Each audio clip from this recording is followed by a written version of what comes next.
As Thank God You're Here is about to return to our screens once again. It's the show that drops celebs in all manner of awkward situations and dares them not to make fools of themselves. One talented lady who never makes a fool of herself is host Celia Pacquola.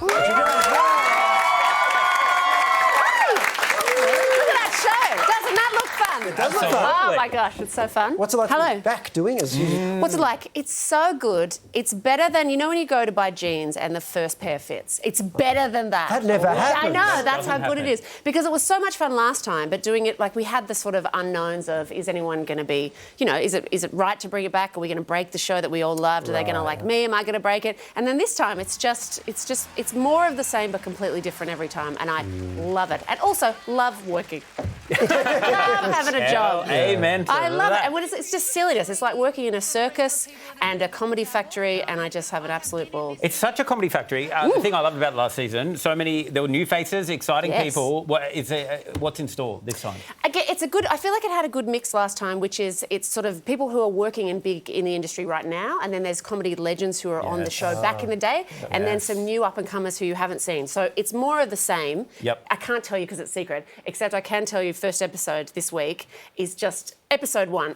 First up, we've got a young up-and-comer, I'm probably pronouncing his name wrong, Hamish Blake. Oh, is that it? No. Hamish Blake is on it? I haven't heard of it. I don't know how to pronounce such an exotic I know, right? name. It's tricky. Yeah. So he's one of those people who is such, like, one of the biggest memories that I have of watching the show. So he's on episode 1. We've got Anne Edmonds, who hasn't done it before. Oh, wow. Frankie McNair, who won an episode on their first time last season. And this, I cannot, still pinching myself that this happened, Sam Pang. Oh. Sam Pang, the smart ass himself. I can't believe he must have lost a bet. He must finally need to pay off his gambling debts or something, but we got him. I can't believe he said yes. Oh, terrific. You're You've a bit revealed of all a of them. fangirl about this show. I know, I love it. It's almost like they pay me. I mean, they do, but I also actually love it. Weren't you in the audience of a taping of this at one point? Yes, I was. Back in the day? I personally have never gone through the door myself, and now that I'm the host, it's too late. But I actually had just started stand-up and was sitting in the audience of the last season they filmed 15 years ago. Wow. And then now I'm the host. So Shane Bourne. Ah. Yeah.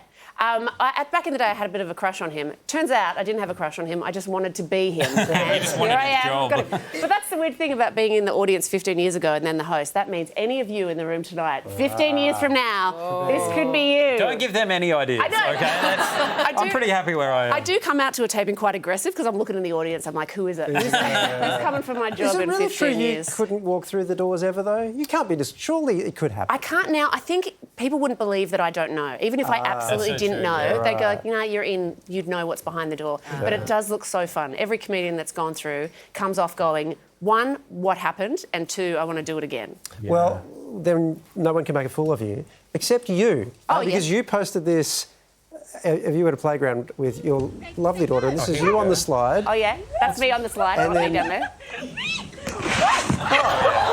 Beautiful. Again. Did everyone clock the comedy timing on my 2-year-old daughter? It went again, which I don't know if it's good comedy timing or like early signs of sociopath behaviour. But she's like, oh, cool, Mum smashed her coccyx, ha ha ha, again.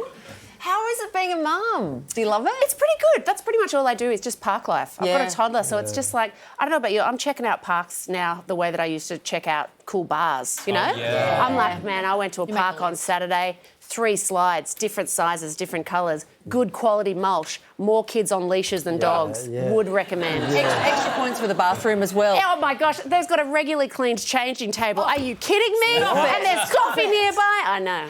This is what we do. This is all my WhatsApp You are on groups. billboards all over the country at the moment. Does your daughter see that and go, oh, Mum, look, it's you? She hasn't seen that. I haven't seen any of the billboards, but she does recognise me. She brought me a magazine that I was in and went, Mum. But normally what happens, and this will probably happen tonight, is whenever I go home in a full face of makeup, she thinks I'm my more attractive friend. She goes, Nikki, who's my friend Nicolette Minster, and I'm like, no, hurtful, but it is me. So she recognises me, but she doesn't seem to give a shit about what I do. You know what I mean? Yeah. In her eyes, the greatest comedy moment I've ever achieved is Peekaboo.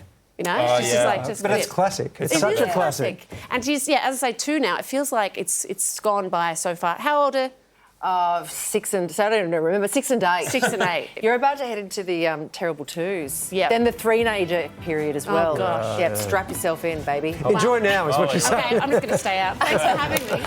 Oh, thank God you're here. It begins Wednesday at 7:30 on 10 and 10 Play. Would you please thank Celia Pacquola?